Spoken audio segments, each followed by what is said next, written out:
नमस्कार, आप देख रहे हैं न्यूज टॉप इंडिया और मैं हूं आपके साथ मानवी ठाकुर। शुरुआत करते हैं आज की खास खबरों से।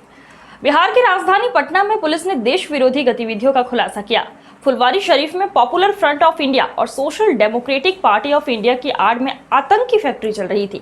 यहाँ लोगों को हथियार चलाने और धार्मिक उन्माद फैलाने की ट्रेनिंग दी जा रही थी। खुफिया एजेंसियों के इनपुट के आधार पर पटना पुलिस ने फुलवार शरीफ स्थित नया टोला में पीएफआई के कार्यालय में छापेमारी की। मौके से 2 संदिग्धों को गिरफ्तार किया गया है। गिरफ्तार संदिग्ध मोहम्मद जलालुद्दीन झारखंड पुलिस का सेवानिवृत्त दारोगा है।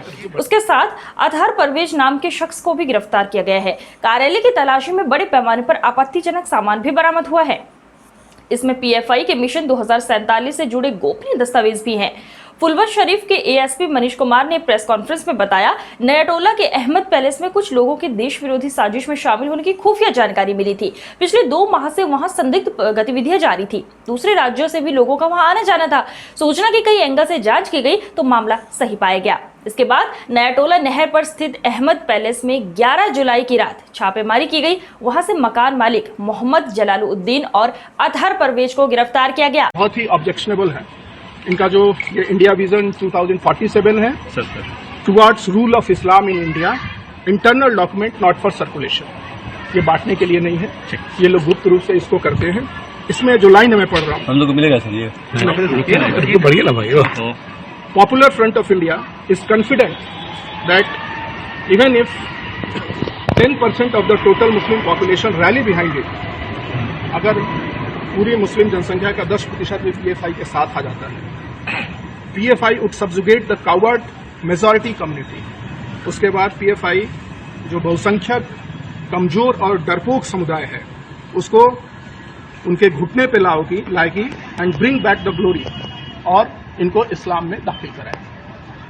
तो ये किसी भी धर्म के बहुत ही अगेंस्ट है।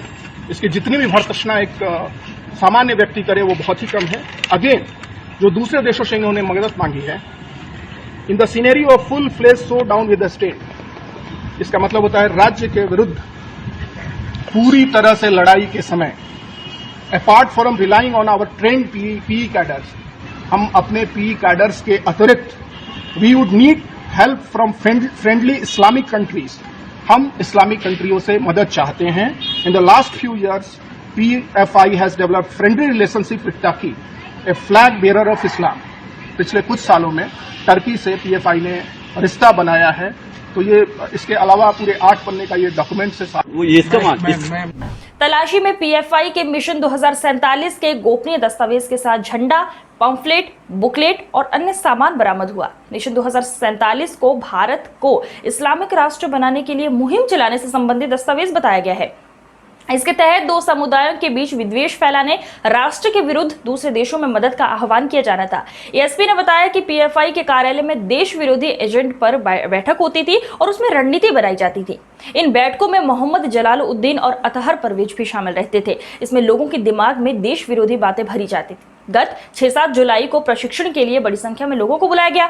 इसमें मार्शल आर्ट के नाम पर लोगों को शस्त्र चलाने की ट्रेनिंग देने और धार्मिक उन्माद फैलाने के साथ आतंकी गतिविधियां करने के लिए उकसाने की बात सामने आई है। प्रशिक्षण में शामिल लोगों को अपने अपने इलाके में ज्यादा से ज्यादा लोगों को प्रशिक्षित करने और धार्मिक उन्माद के लिए प्रेरित करने का भी टास्क सौंपा गया था। आज की खबरों में बस इतना ही। देखते रहिए न्यूज टॉप इंडिया। नमस्कार।